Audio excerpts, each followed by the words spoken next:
위대한 생각에 오신 것을 환영합니다. 저는 전쟁과 전략, War Strategy를 강의하고 있는 중앙대 최영진 교수입니다. 오늘은 비운의 맹장 하니발의 대전략과 로마의 대응에 대해서 생각해 보도록 하죠. 하니발 전쟁이 왜 일어났는가? 하니발은 알프스를 넘어서 이탈리아로 침공했습니다. 그리고 로마를 공포에 떨게 했죠. 로마는 어떻게 대응했을까요? 로마는 초반에 엄청난 패배를 했지만 자신 나름대로의 대응을 통해서 실패를 성공으로 전환시켰습니다. 결국 하니발은 실패했습니다. 그가 왜 실패했을까요? 우리는 그의 실패를 통해서 전략적 문제와 전술의 관계에 대해서 이야기해 보도록 하겠습니다. 위대한 생각에 오신 것을 환영합니다. 저는 전쟁과 전략, War Strategy를 강의하고 있는 중앙대 최영진 교수입니다. 오늘은 비운의 맹장 하니발의 대전략과 로마의 대응에 대해서 생각해 보도록 하겠습니다. 하니발, 한 번쯤 들어보셨을 겁니다. 당시 로마에는 이런 말이 있었다고 합니다. 애들이 울면 얘야, 하니발이 문 밖에 있다. 이렇게 말하면 애들이 금세 울음을 그쳤다고 합니다. 얼마나 무서운 존재였길래 이런 이야기가 있는 건가요? 하니발의 전쟁을 이해하기 위해서는 이 지도가 필요합니다. 지도를 보시면은 오른편에 붉은색의 로마가 보입니다. 로마 공화정이죠. 지금은 이탈리아 땅입니다. 그리고 그 왼쪽으로 몇 개의 섬이 있습니다. 하나 코르시카 있고요. 사르디니아, 그 밑에 흔히 이탈리아 장화 끝물이라 그러죠. 시칠리아가 있고요. 또 그 바로 앞에 보면 북아프리카가 펼쳐져 있습니다. 그 가운데 카르타고라고 하는 도시국가가 있습니다. 당시 지중해는, 특히 지중해 서부는 이렇게 카르타고가 해상 강국으로서 그 지역 해상 무역로를 장악하고 있었기 때문에 엄청난 부를 누릴 수 있었습니다. 이러한 상황에서 로마 공화정이 등장을 합니다. 당시 로마 공화정은 이탈리아를 통일하고 아주 젊고 열정에 찬 나라로 발전하기 시작했습니다. 그러다 보니 바로 카르타고가 만나게 된 거죠. 시칠리아에서 자그마한 도시들과의 분쟁이 일어남으로써 싸움은 두 강대국 간의 갈등으로 번지게 됩니다. 그것이 첫 번째 포에니 전쟁이 발생했습니다. 이 전쟁에서 전쟁은 주로 해전에 이루어졌지만 처음에 함선 하나 없었던 로마가 카르타고 배를 복제해서 함대를 만들고 이걸 보다 발전시켜서 오히려 더 강력한 해군을 양성하게 됩니다. 그 결과 1차 포에니 전쟁에서 로마가 이기게 됩니다. 그 결과 영토가 좀 달라지게 됩니다. 그러면서 보는 것처럼 이전에 했던 코르시카, 사르디니아, 시칠리아가 이제 로마 쪽으로 넘어가게 됩니다. 그럼으로써 서부 지중해에서의 어떤 해상 무역에 있어서의 주도권도 당연히 로마 쪽으로 가게 되는 거죠. 이 지도를 보고 있으면 이제 지중해 서부에서의 패권이 어느 정도 로마 공화정을 갖다는 것을 알 수가 있습니다. 그렇다면 지금까지 지중해에서 해상 강국으로 주름을 잡았던 카르타고의 진로는 어떻게 될까요? 지금 지도를 보면 붉은색의 로마 공화정에서 내려와서 밑으로 카르타고가 있고요. 왼쪽으로 에스파냐가 있습니다. 그리고 그 사이에 서부 지중해가 있는 거죠. 이 당시에 로마는 서쪽으로 확산하면서 이미 남부 프랑스를 지나서 지금 피레네 산맥 밑에 있는 에브로 강까지 진격을 하게 됩니다. 이렇게 오게 되고요. 그런데 이 에브로 강을 중심으로 해서 북동쪽으로 로마 영지가 되는 거고 그 밑으로 에스파냐 지역이 하밀카르가 다스리는 지역이었습니다. 이 양자 사이에 이미 하니발이 등장하기 전에 조약을 통해서 서로 영향력 경계를 정했던 거죠. 바로 이 에브로 강 자체가 일종의 카르타고와 로마의 국경이 된 거죠. 근데 재미난 것은 이 에브로 강 밑에도 사실 로마와 동맹을 맺은 도시국가 있었습니다. 대표적인 게 문제가 되는 사금툼이라는 도시인데요. 이 도시가 이제 에브로 강 이남이지만 도시국가로 보면은 로마와 동맹을 맺어서 아주 긴밀한 관계에 있는 지역입니다. 하니발이 집권한 이후로 이 상금툼과 갈등이 발생하기 시작합니다. 이 보시면 그 그림에 보시면 상금툼 대단히 고지에 있는 요새 지역입니다. 그래서 아주 방어가 용이하고요. 그래서 이러한 방어의 용이함과 로마의 관계 때문에 새롭게 등장한 젊은 하니발과 갈등이 생긴 모양이에요. 그래서 하니발 군대가 이 상금툼을 포위하고 8개월간 공격을 하게 된 일이 발생합니다. 이게 서기전 219년의 일입니다. 이 8개월 동안 상금투은 하니발 군대에 저항을 한과 동시에 로마에 도움을 청합니다. 상금투의 도움을 요구받은 로마 원론에서는 대사를 보냅니다. 대사를 보내서 하니발에게 포위를 풀라고 요구를 하고, 이런 요구에 대해서 하니발이 동의하지 않자 이 로마 원론에서는 대사들은 다시 카르타고 본국으로 가게 됩니다. 카르타고 본국에서도 로마의 요구를 거절합니다. 이렇게 되자 로마 언론에서는 카르타고와 전쟁을 선포하게 됩니다. 물론 전쟁을 선포했다고 해서 바로 전쟁이 나는 건 아닙니다. 그런데 재미난 것은 이 로마 공화정의 전쟁이 선포되자마자 하니발은 군대를 일으켜서 북진하게 된다는 것이죠. 지도를 보면 붉은색의 로마 공화정과 북아프리카의 카르타고, 그 다음에 왼편의 에스파니아를 삼각축으로 하는 모습이 보입니다. 서부 지중해를 둘러싸고 있는 영토들이죠. 우리가 쉽게 카르타고가 만약에 로마를 공격한다고 했으면 어떤 길을 선택할 수 있을까요? 지도를 보시면 카르타고 가장 가까운 길은 백길입니다. 바로 카르타고에서 바람만 잘 받으면 한나절도 안 걸리는 거리가 바로 시칠리아에 있는 거예요. 따라서 누구나 예상했던 것은 카르타고가 만약에 다시 로마 공화정을 공격한다면 함대를 동원해서 백길을 올 것이라고 생각했던 겁니다. 그래서 실제 로마는 이 카르타고의 도전에 대비해서 늘 시칠리아에 군단을 파견했습니다. 그런데 하니발은 그렇게 하지 않습니다. 그 편한 백길을 놔두고 그 험준하다는 알프스 산맥을 넘어서 이탈리아 북부를 공격한 거죠.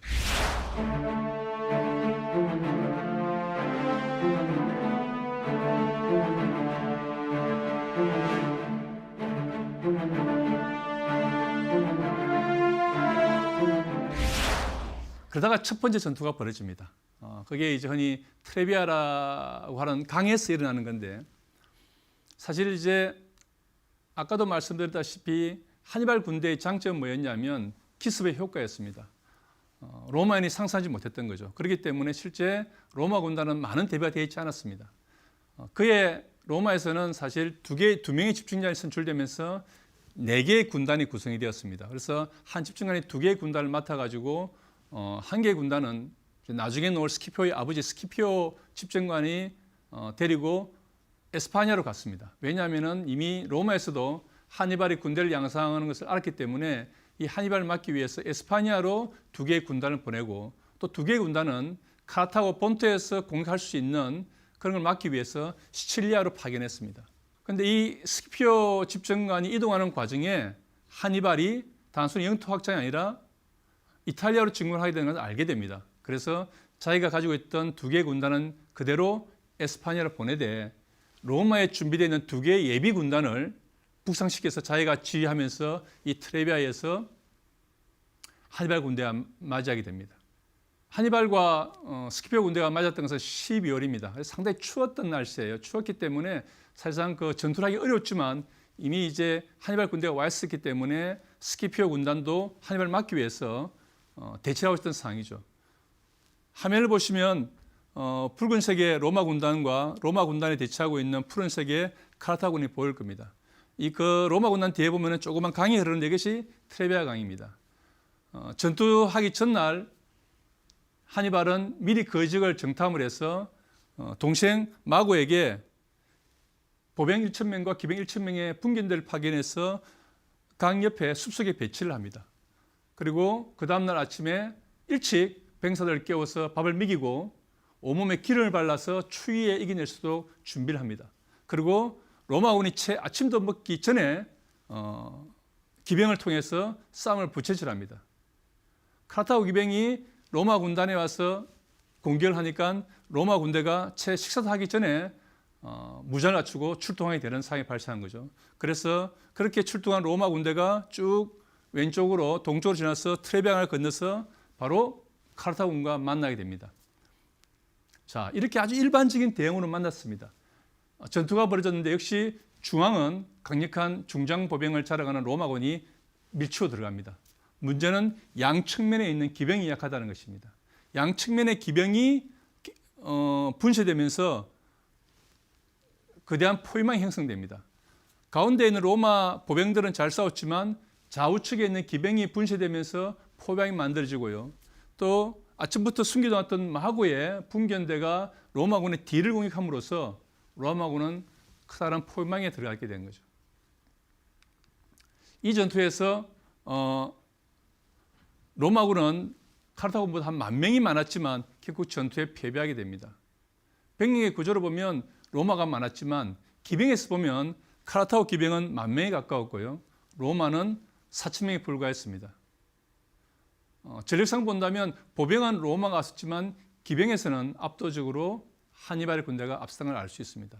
게다가 전술적으로도 기습 매복이 필요한 별동대를 파견시켰고요.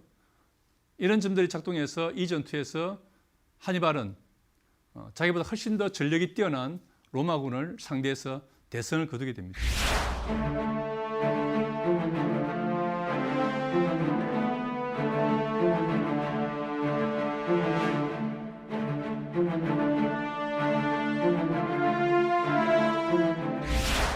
자, 이 전투를 끝내고 나서 하니발은 고민합니다.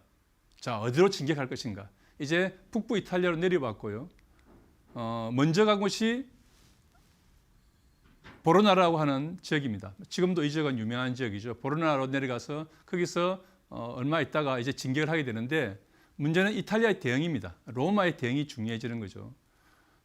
이 로마 입장에서는 두 곳에 병력을 파견합니다. 동쪽 해안에 리미니라는 곳이 있고요. 그 다음에 바로 밑에 피렌체 지역이 있습니다.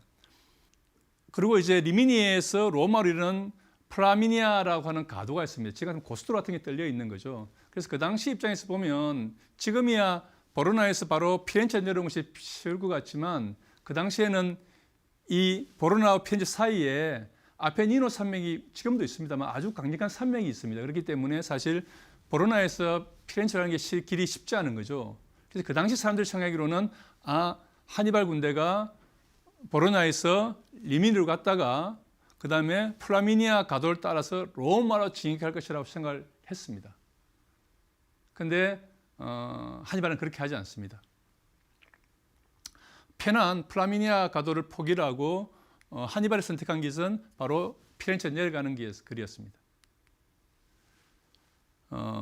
여기서 이제 우리 중요한 전투가 하나 발생하는데요. 트레시메나 호수의 전투라고 하는 것입니다. 이걸 잘 이해하기 위해서는 이 지도를 좀 보셔야 되는데 기본적으로 이 트레시메나 호수는 이탈리아에서 이제 중북부에서 가장 큰 호수입니다. 그래서 트레시메나 아주 큰 호수고요. 이 트레시메나 호수 북쪽에 피렌체가 있습니다.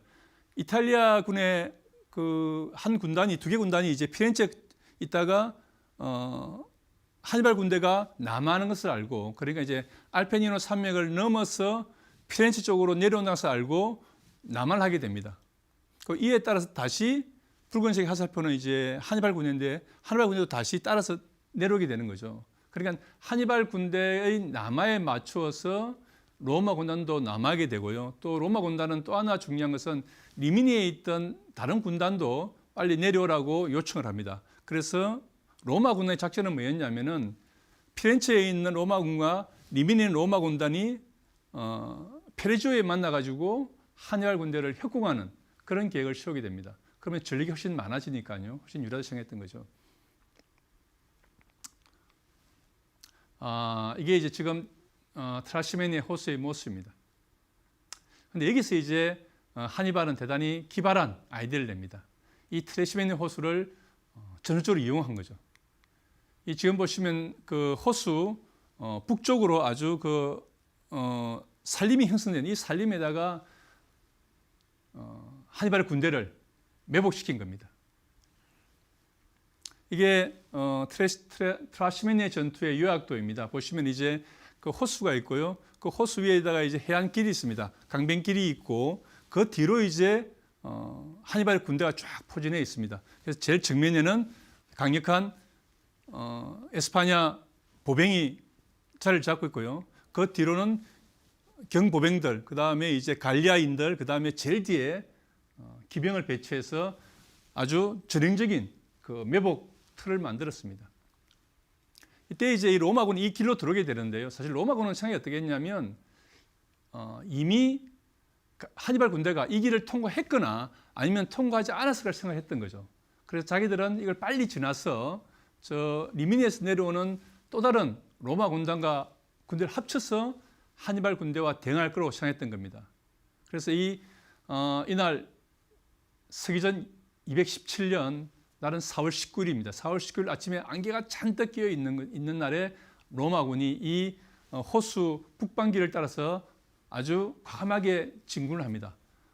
보통 때는 이렇게 척후병을 보내서 전방 후방을 따져보기도 하는데 그러지도 않았고요. 게다가 우리 현행 이제 봄 날씨에 아침 안개가 심하지 않습니까? 특히 이 이탈리아 중부가 그렇습니다. 안개가 끼면 정말 10m 앞도 안 보이는 그런 이제 아주 봄 물안개가 저기 깔린 상황이었단 말이에요. 그때 이 로마 군단이 이 트라시메니 호수 북단을 통해서 쭉 진격을 합니다.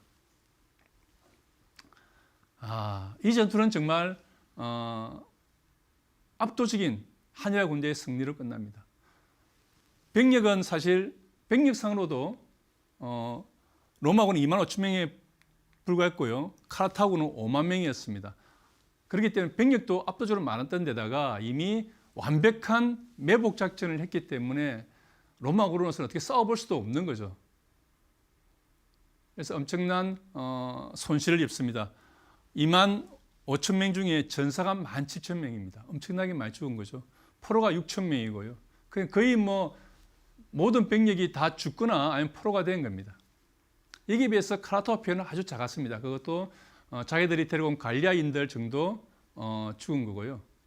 그리고 이제 이렇게 함으로써 완전히 로마군을 괴멸시키고 더 중요한 것은 저 리미니에서 내려오고 있던 기병 4천 명마저도 하니발군이 포로를 잡게 됩니다.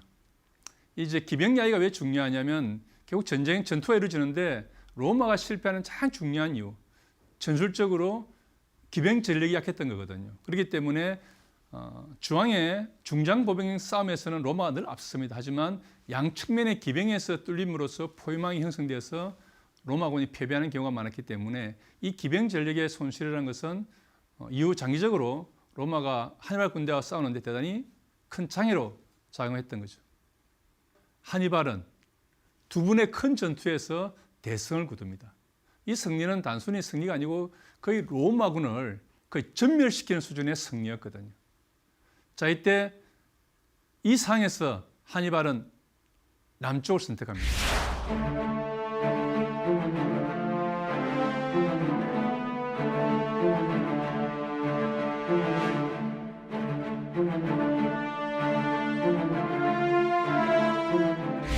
하니발이 남쪽으로 내려간 이유, 그게 무엇일까요?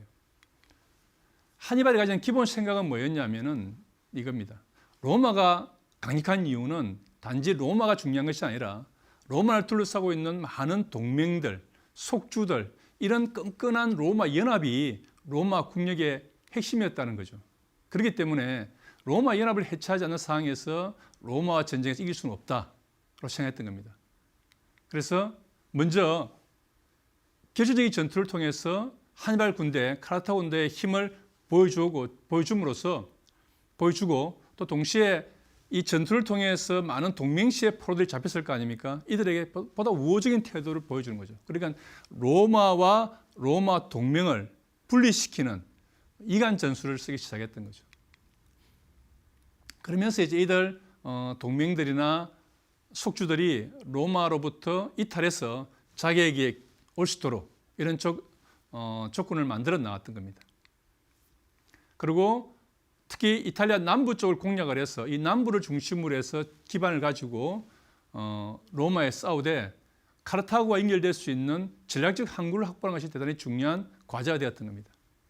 이 이탈리아 남부는 조금 이탈리아 중부나 북부와 다릅니다. 왜냐하면 이탈리아 남부는 기본적으로 그리스계가 많이 와가지고 소위 이제 대그리시아 지역이라는 그 지역적인 공통을 가지고 있었거든요. 그렇기 때문에 하니발 입장에서 볼 때 로마와 분리시킬 수 있는 중요한 기반이 어디냐? 이탈리아 남부를 중심으로 해서 소위 반 로마 세력을 만들고 이들 세력을 카르타고로 데려옴으로써 이제 로마 연합을 약화시키는 더 나아가서 로마 연합을 해체시키는 그런 어떤 전략을 가지고 있었던 거죠. 자, 이때 로마에는 파비우스라는 사람이 등장합니다. 로마가 이렇게 하니발에 의해서 여러 전투에서 패배함으로써 엄청난 위기감에 빠집니다. 그때 로마는 32년 만에 처음으로 독재관, 딕타토르를 임명을 합니다. 이때 임명된 딕타토르가 퀸투스 파비우스 맥시무스라고 하는 사람입니다. 그리고 흔히 이제 파비우스라는 이름으로 많이 불리는 사람입니다. 이 사람의 전략은 뭐냐면은 하니발과는 싸워서 이길 수가 없으니 싸우지 말자는 겁니다. 하니발과 싸우지 않고 지구전을 펴면서 야금야금 적의 전력을 약화시키는 소모전으로 들어가자는 거죠. 그래서 이 사람 별명이 뭐냐면 쿵쿠타토르입니다. 굶던 사람, 지구전주의자라는 말이거든요.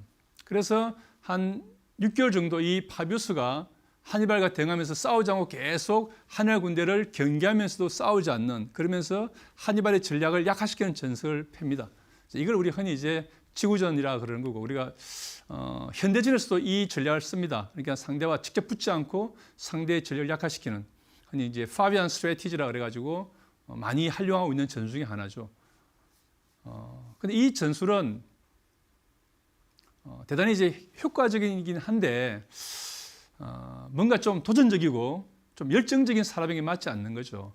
특히 그 당시 로마는 이탈리아를 통일하고 1차 포에 전쟁에서 카르타고를 이기고 정말 승천한 나라였거든요. 열정과 에너지가 넘치는 그런 나라였기 때문에 이러한 소모전적인 소극적인 방법에 대해서 사람들이 쉽게 동의하지 않는 겁니다. 그래서 많은 사람들이 결전을 주장하면서 하니발과의 전쟁을 주장하고 났습니다. 그래서 결국 이 파비우스는 워론에 소환돼 가지고 임기가 끝나고요. 이제 로마는 보다 젊고 보다 열정적이고 보다 공세적인 인물로 지휘부를 구성을 하게 됩니다. 이게 2016년의 일입니다. 로마군은 지금까지 4개 군단에서 벗어나서 13개 군단을 편성을 합니다. 엄청나게 대군을 양성하는 거죠. 그래서 하니발 대응에만 8만 7천 명을 배정을 하고요. 또 기병도 7천 명 이상을 양성해서 남부에 있는 칸나이에 있는 하니발에게 군대를 파견을 합니다. 자, 여기서 이제 칸나이에서 로마 대군과 하니발의 군대가 맞붙게 됩니다. 여기 보면 이 지도에 보이는 것이 칸나이라는 곳입니다. 동쪽에 있는데 이게 원래는 식량 창고입니다. 그러니까 로마군이 식량을 비축해 두는 곳인데 이걸 알고 이제 하니발 군대가 저 칸나이를 장악을 해서 이제 보급도 해결하면서 그 지역에 주둔하고 있었던 거죠. 화면 보시면 알겠지만 로마군이 해안 쪽에 있었고요. 그 다음에 그 반대 내륙 쪽으로 카르타고군이 배치되어 있습니다. 로마군은 대단히 일반적인 형태입니다. 가운데 보병으로 두껍게 보병 전선을 싸고 양쪽으로 기병을 배치했습니다. 재미난 것은 하니발의 카르타고군이 대단히 재미난 배가 볼록 튀어놓은 달의 반운행 같은 포지션으로 보병을 배치하고요. 그리고 양옆으로 기병을 배치해서 싸움에 임합니다. 전투가 벌어지니까 일반적으로 강력한 로마 보병이 밀치고 들어오면서 원래 볼록 튀어놓았던 카르타고의 그 중앙 전선이 가운데로 휘면서 쭉 오목하게 들어와 버립니다. 그러면서 이제 강력한 로마 보병들을 흡수하게 되는 거고요. 그런데 문제는 역시 좌우측의 기병들입니다. 먼저 좌측에 있는 로마 기병이 누미디아 기병에게 밀려가지고 분쇄되면서 사라져 버립니다. 그리고 오른쪽에 있는 기병들은 교전이 계속되고 있는 상황인데 이 오른쪽에 있는 기병 전선에 다시 왼쪽에 있던 루미디아 기병이 다시 돌아가서 공격함으로써 오른편 기병까지 괴멸되어 버립니다. 따라서 전투 초기에 중앙에서의 보병 전투에서는 로마가 밀고 들어오면서 앞서고 있는데 역시 좌우에 있는 기병 전투에서 모두 로마군이 괴멸함으로써 사실상 이 기병에 의해서 중앙에 있는 로마 보병들이 포위되는 일이 발생하는 거죠. 엄청난 포위망 속에서 많은 로마군이 죽습니다.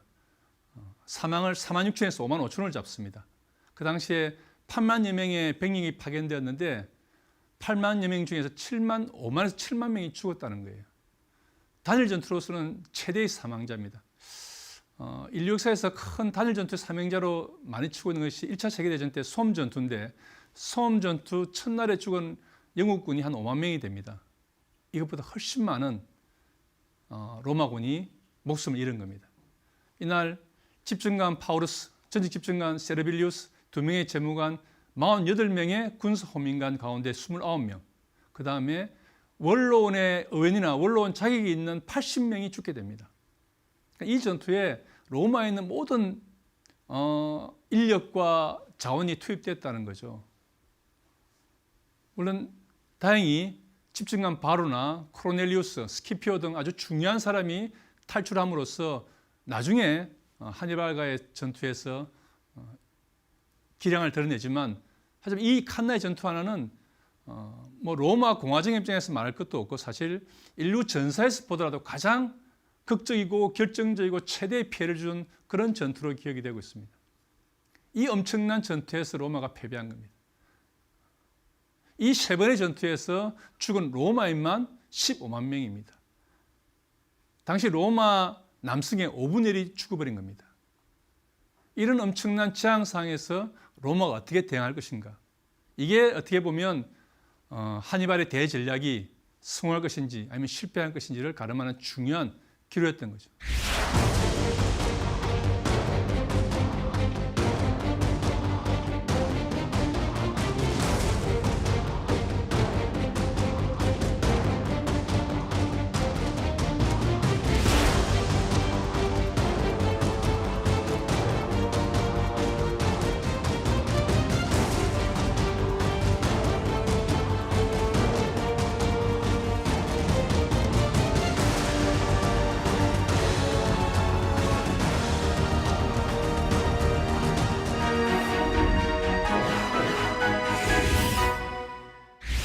이 그림은 이 전투에서 참여했던 집정관 파울루스가 죽는 마지막 장면의 모습입니다. 많은 병사들이 파울루스에게 도망치기를 권하지만 파울루스는 도망치지 않고 죽음을 선택하는 장면입니다. 그만큼 로마의 지휘관들은 개인의 목숨을 바치면서 공화정에 싸웠던 걸 보여주는 그림들이죠. 로마는 이런 엄청난 재앙적 패배도 불구하고 전쟁 수행을 계속할 것임을 천명을 합니다. 하니발과의 어떤 강화 협상도 거부합니다. 하니발이 이탈리아를 떠나지 않는 한 협상은 없다고 이야기를 합니다. 그 다음에 평화라는 말은 말조차 꺼내지 못하게 합니다. 이 평화라는 것은 협상을 하자는 거거든요. 그 평화 협상 말조차 못 꺼내게 하고요. 남자 성인이 없으니까 무산자, 원래 무산자, 재산이 없는 사람들은 로마 군에 들어가지 않는데 이런 무산자나 노예까지 포함시켜서 군단을 편성을 합니다. 물론 이제 돈을 지급하기로 한 거죠. 그리고 이때 포로가 되었던 8,000명의 로마군의 송환을 포기합니다. 하니발이 이 8,000명을 로마에 돌려주고 거기에 대해서 보상을 받으려고 하는데 이러한 협상에 거부합니다. 사실 로마 입장에서는 이 8,000명을 받는 것이 훨씬 유리한데 이 8,000명을 받는 것 자체가 하니발에게 머리를 숙이는 일, 광화에 들어가는 거라 생각했기 때문에 로마군 8,000명의 송환을 포기합니다. 그리고 원로원 의원들의 재산을 헌납하고 전시국채를 발행해서 전쟁에 대비합니다. 자, 이런 상황에서 하니발은 엄청난 성취를 했지만 고민도 깊어갑니다. 로마의 강고한 결전 의지에 당황하게 되는 거죠. 이 정도 싸우면 로마가 어느 정도 협상을 해야 되는데 그러지 않는 겁니다. 그래서 원래 했던 대로 남부의 그리스계 동맹시 이탈을 유도합니다. 어느 정도 효과를 보게 됩니다. 2016년에 카푸와 그다음 2015년에 시라쿠스, 그다음 2012년에 타렌토가 이탈해서 하니발에게 붙습니다. 이 세 도시는 사실 어떻게 보면 로마 남부의 가장 강력한, 가장 중요한 세계 거점 도시라 해도 과언이 아닌 그런 중요한 지역입니다. 그래서 이 시점쯤 되면 어쩌면 하니발이 가장 많은 성취를 했던 시기가 바로 바로 이제 타렌토가 하니발에게 넘어왔던 212년이 아닌가 싶습니다. 게다가 외부의 동맹까지도 만들어집니다. 마케도니아가 215년 하니발과 동맹을 맺으면서 소위 반로마 전선을 형성하게 됩니다. 이 또한 대단히 중요한 거죠. 왜냐하면 마케도니아는 그리스 쪽으로 로마 공화정 동쪽에 전선을 형성할 수 있기 때문에 로마의 전력을 분산시킬 수 있는 그런 중요한 동맹이 만들어지는 거죠. 그런 맥락에서 보면 216년에 있었던 칸나의 전투 이후 많은 남부의 그리스계 동맹시들이 로마와 등지고 하니발이 왔고 이것이 상당한 어떤 그 하니발의 성취로 이루어졌던 거죠. 그러나 로마는 하니발과 협상하지 않습니다. 212년 25개 군단을 편성해서 하니발을 옥죄기 시작합니다. 먼저 하니발과 대응해서 소모전을 끌기 위해서 10개 군단을 배치하고요. 그 다음에 시칠리아에 6개 군단을 배치해서 제해권을 확보하고 카르타고부터의 공격을 막습니다. 그리고 북쪽으로는 4개 군단을 파견해서 갈리아의 공격을 막도록 하고요. 또 동쪽 마케도니아를 막기 위해서 1개 군단을 파견합니다. 그리고 에스파냐에는 2개 군단을 보내서 하니발의 배후 지원을 차단하기로 한 거죠. 이러한 협공에 대해서 하니발은 무엇보다도 동맹을 이탈시켜서 반로마 전선을 형성해야 되는 거고요. 또 카르타고부터의 지원을 받기 위해서 전략적 항구를 확보하는 것이 대단히 중요한 과제가 됩니다. 이에 대해서 에스파냐에 있는 하니발의 지원 세력들이 로마군을 차단해서 노력을 하고 있었고요. 또 카르타고에서도 나름대로 하니발을 지원하기 노력을 합니다. 물론 성공적이지 않았다는 게 문제였죠. 이렇게 해서 로마는 하니발을 점점 포위망을 굳게 만들어서 압박해 들어갑니다. 무엇보다 이제 시라쿠스가 211년에 이제 로마에 넘어가게 되고요. 그 다음에 카푸아라고 가장 중요한 거점 지역도 다시 로마가 탈환하게 됩니다. 이 탈환 전투가 벌어질 때 이제 하니발이 로마까지 진격하는 일이 발생을 합니다. 그래서 이때 많은 사람들이 하니발이 문 밖에 와 있다는 이야기를 하면서 하니발의 공포를 직접 느꼈던 게 211년의 일입니다. 그리고 그 중요한 타렌토도 다시 209년에 로마가 수복함으로써 사실 남부 이탈리아의 가장 중요한 거점 지역들이 다시 로마 손에 넘어가게 되는 거죠. 그리고 더 중요한 것은 아주 유능한 장군, 로마의 장군 스키피오가 등장을 해서 에스파냐 지역을 완전히 장악하게 됩니다. 그리고 마지막 하니발의 희망이었던 동생 하스드루발의 지원군이 이탈리아 북부에서 괴멸되는 사건, 즉 메타우로 전투에서 이들 하스드루발 병력이 괴멸됨으로써 사실상 하니발을 도와줄 수 있는 전력이 사라지게 되는 그런 상황이 발생이 되는 겁니다. 칸나의 전투 이후에 계속 열세에서 밀리던 로마가 그 몇 년 사이에 다시 힘을 얻어서 하니발을 압도하는 상황이 발생합니다. 로마가 어떻게 달라진 것일까요? 먼저 로마는 전략적 목표에 집중을 합니다. 처음에는 카푸아, 중남부에 있는 카푸아를 장악하기 위해서 전력을 투입하고요. 그리고 지금까지 하지 않았던 기습이나 민기를 사용해서 하니발 점령지를 공략하기 시작을 합니다. 그리고 이전에 경직되었던 군단 운영도 보다 유연하게 운영하면서 하니발의 기동전에 대비하기 시작했던 거죠. 또 지금까지 대개 로마 군단은 1년짜리 단기 병이었기 때문에 전술 운영이 약했던 겁니다. 그래서 이제 보다 장기적 운영을 통해서 직업 분인화하는, 다시 말해서 이런 장기 복무를 통해서 전술적 기량이 뛰어난 그런 군대를 양성했던 거죠. 즉 군의 전문성을 강화했습니다. 특히 중요한 것은 그 당시 로마 군단은 대개 1년짜리 집중관이 이렇게 지휘를 했는데 이게 매년 바뀌다 보니까 지휘에 일관성이 없는 거죠. 그래서 이 하니발과의 전쟁 과정에서 로마에서 어떤 변화가 있었냐면은 집정관이 계속 해당 지역의 군단을 지휘하고 전쟁을 수행할 수 있도록 그런 어떤 장기적 책임감을 부여하는 겁니다. 이런 것들이 전략적 수준에서라든지 그다음에 작전적 수준에서라든지 전술적 수준, 그다음에 지휘관 운용 수준에서까지 아주 많은 변화를 통해서 하니발 군대와 싸울 수 있는 그런 역량을 키웠고 그런 어떤 변화를 통해서 실제 하니발 군과 대응했던 거죠. 그것들이 시간이 감에 따라서 조금씩 효과를 내면서 하니발이 장악했던 남부 이탈리아의 주요 거점들을 다시 차지하게 되는 거고요. 완전히 하니발 군대를 그 남부 그리스에 묶어두는 그런 결과를 가져왔던 것입니다.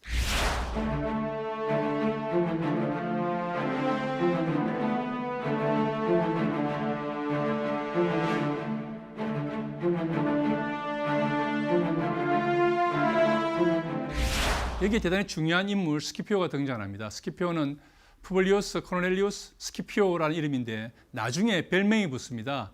아프리카누스라는 별명이 붙습니다. 왜냐하면 이 전쟁에서 이김으로써 사실 아프리카를 정벌했기 때문에 그 아프리카누스라는 이름이 붙은 거죠. 이 스키피오는 사실 많은 패배를 경험한 점원이었습니다. 처음에 이제 아버지에 따라 싸웠던 트레비아 전투에서 패배해서 거의 죽다시피 도망쳤고요. 칸나의 전투에서 참전해가지고 사실 그 몇몇 남지 않은 생존자 가운데 한 명이 바로 스키피오입니다. 이건 뭘 의미하냐면 스키피오는 그 많은 전투에 참여하면서 하니발이 어떻게 전투하는지를 많이 배웠던 거죠. 사실 어떻게 보면 하니발의 가장 첫 번째 제자라고 말할 수 있는 사람이 바로 스키피오입니다. 이러한 역량을 키워서 결국 아버지가 못다 이룬 에스파냐 원정을 다 이루면서 하니발 군대의 물질적, 전술적 기반인 에스파냐를 장악하게 됩니다. 그리고 더 중요한 것은 이 스키피오가 보다 공격적인 전략을 제시했다는 겁니다. 아까 말씀드린 대로 로마는 기본적으로 파비아누스의 지구전을 선택해 왔습니다. 그래서 꽤 많은 시간이 흘러서 많이 이제 이렇게 하니발 군대를 약화시키면서 하니발이 차지했던 거점들을 많이 장악했는데 역시 결정적 전투가 없다 보니까 한계가 있었던 거죠. 이때 스키피오가 등장을 해서 일단 에스파냐를 장악한 다음에 카르타고 본토 공격을 주장하게 됩니다. 그래서 이 스키피오는 시칠리아에 부임해서 원정군을 구성합니다. 그 당시 칸나의 전투에 패배했던 부대로 구성되어 있는 소위 칸나의 군단이 시칠리아에 있었거든요. 그 칸나의 군단을 모으고 그 다음에 많은 지원병을 모아서 훈련을 독려합니다. 그렇게 함으로써 보다 강력한, 보다 유능한 그런 어떤 그 부대를 양성했던 거죠. 그래서 104년에 결국 이제 26,000명의 병력을 데리고 우티카라는 것은 그 카르타고 옆에 있는 해안 도시입니다. 이 해안 도시로 상륙함으로써 이 하니발이 시작했던 하니발 전쟁은 카르타고에서 전선을 옮기면서 전개되게 되는 것입니다. 또 하나 중요한 일은 이 스키피오가 누미디아의 마시니사라고 하는 그 왕족을 포섭하게 됩니다. 이 마시니사는 누구냐면 누미디아 왕족인데 권리 투쟁에서 밀려가지고 초라한 상황이었습니다. 에스파냐 때부터 이 마시니사와 연결을 통해서 관계를 만들어 나가면서 그를 자기 편으로 흡수한 겁니다. 그렇기 때문에 이 마시니사가 가지고 있는 기병 전력을 스키피오가 운용할 수 있게 되었다는 걸 의미합니다. 이는 다시 말해서 하니발에 비해서 늘 열세였던 기병 전력에 있어서 비로소 로마가 상대할 수 있거나 맞상대할 수 있거나 혹은 앞설 수 있는 그런 전술적 기반을 가졌다는 것을 의미합니다.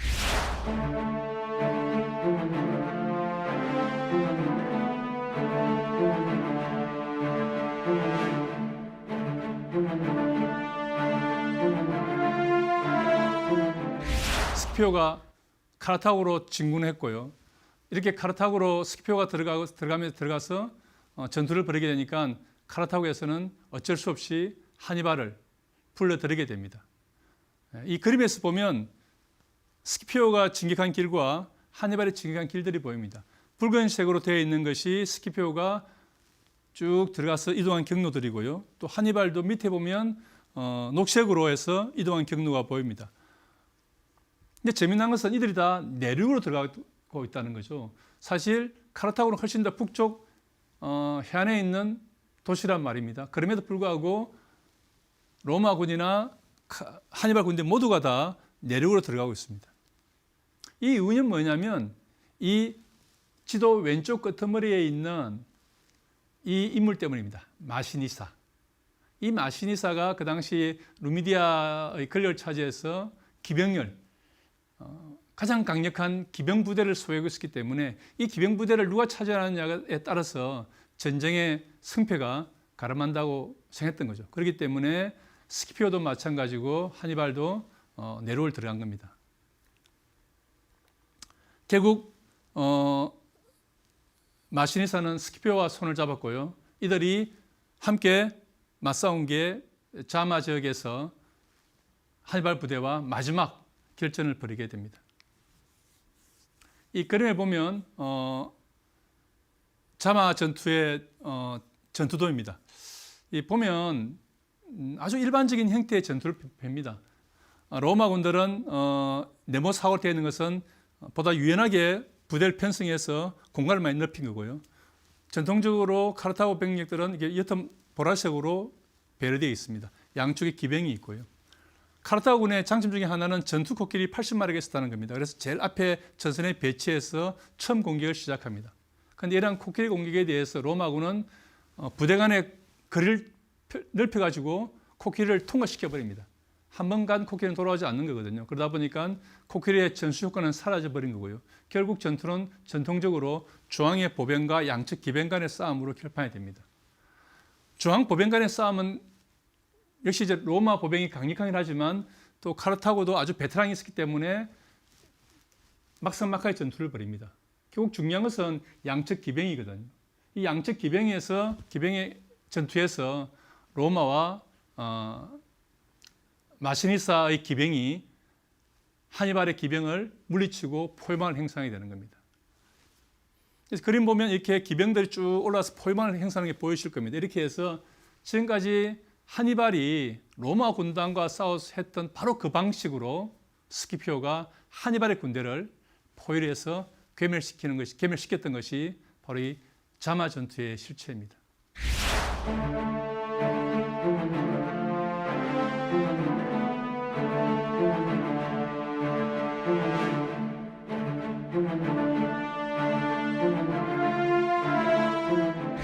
이 전투에 패배하면서 전쟁은 끝나게 됩니다. 그 결과 하니발의 도전도 실패하게 됐던 거죠. 자, 그렇다면 하니발은 왜 실패했던 걸까요? 많은 전투에서 엄청난 승리를 거두었습니다. 로마의 남자를 씨를 말릴 정도로 많이 죽였고 많은 승리를 했지만 결국 실패했습니다. 왜 그런가요? 무엇보다 하니발이 추구했던 전략적 목표를 달성하지 못했습니다. 그 전략적 목표는 로마 연합의 동맹을 깨는 거였거든요. 로마 연합을 깨지 않고 로마의 동맹들을 해체시키지 않고 로마를 굴복시킬 수 없다는 것을 하니발은 알았습니다.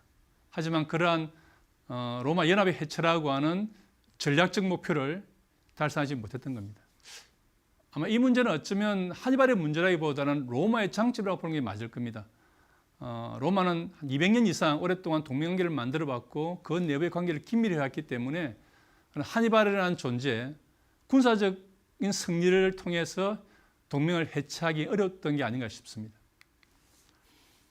그 다음 또 하나 중요한 요소는 사실 카르타고 본국의 지원이 그렇게 강렬하지 못했습니다.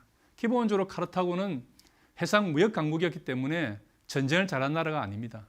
그리고 전쟁을 하더라도 시민들이 싸우는 것이 아니라 용병을 통해 싸우는 나라였단 말이에요. 그렇기 때문에 사실 카르타고 본국의 많은 정치인들은 하니발의 전쟁에 대해서 그렇게 적극적으로 지지하지 않았고 그것들이 하니발에 대한 강력한 지원으로 나타나지 않았던 거죠. 그렇기 때문에 전쟁 내내 물론 카르타고가 하니발을 지원하지 않은 건 아닙니다. 여러 번 시도했지만 실패하는 거죠. 그럼에도 불구하고 큰 틀에서 봤을 때 카르타고의 본국의 적극적 지지가 부족하지 않았나 이런 생각을 하게 되는 겁니다. 또 하나 중요한 것은 보다 이제 그 작전적 측면에서 유능한 지휘관이 부족했습니다. 카르타고 군대에서 하니발만 빼고 나면 사실 하니발과 비견될 수 있는 지휘관은 없었거든요. 그래서 그 당시에 파비우스의 직후전을 펼 때 하니발이 있는 군대와는 싸우지 않고 하니발이 없는 군대와 싸웠습니다. 하니발이 없는 군대와 로마군이 싸우면 로마군이 이기는 거예요. 다시 말해서 하니발만 없다면, 하니발이 없더라면 카르타고군은 그렇게 무서운 군대가 아니었던 거죠. 따라서 하니발에 비견할 수 있는 그런 유능한 지휘관이 부족했기 때문에 전쟁에서도 큰 승리를 거두지 못했던 거죠. 그 다음에 이제 자마 전투를 생각해 본다면 이게 마지막 결정 전투인데 이 전투의 가장 큰 문제는 유능한 기병 확보에 실패했습니다. 그러니까 누미디아 기병이 원래 전통적으로 하니발의 동맹이었단 말이죠. 근데 이 누미디아가 내부의 분열 때문에 병력이 분산되고 누미디아의 중요한 기병 전력이 하니발에 온 것이 아니라 스키피오에게 가서 붙었던 거죠. 그러다 보니까 이 자마 전투에서 이 기병 전투에서 하니발의 카르타고군이 패배함으로써 결국 거대한 포위망에 잡혀 들어간 거거든요. 그런 맥락에서 볼 때 마지막 전투의 가장 아쉬움은 하니발 입장에서 아쉬움은 전략적 차원에서 누미디아를 동맹관계를 유지하지 못하고 그 누미디아 동맹이 깨짐으로써 지금까지 하니발 전력의 가장 중요한 추측돌이었던 기병 전력이 약화되는 그러한 결과를 가져왔던 것입니다. 결국 큰 틀에서 보면 전략의 문제입니다. 아무리 많은 전투 얘기더라도 전략적 목표를 달성하지 못하면 전쟁에서 승리할 수 없습니다. 하니발은 트레비아 전투나 트라시메네 전투, 칸나의 전투에서 전사의 길을 넘는 승리를 거두었습니다만 전략적 목표를 달성하지 못했습니다. 그렇기 때문에 전쟁에 패배한 것입니다. 제가 강의 처음 시작할 때 하니발을 비운의 맹장이라고 말했습니다. 그가 비운일 수밖에 없는 이유는 전투에는 승리했지만 전쟁적 목표, 즉 전략적 목표를 달성하지 못했기 때문입니다. 오늘 강의는 여기서 마치도록 하겠습니다. 감사합니다.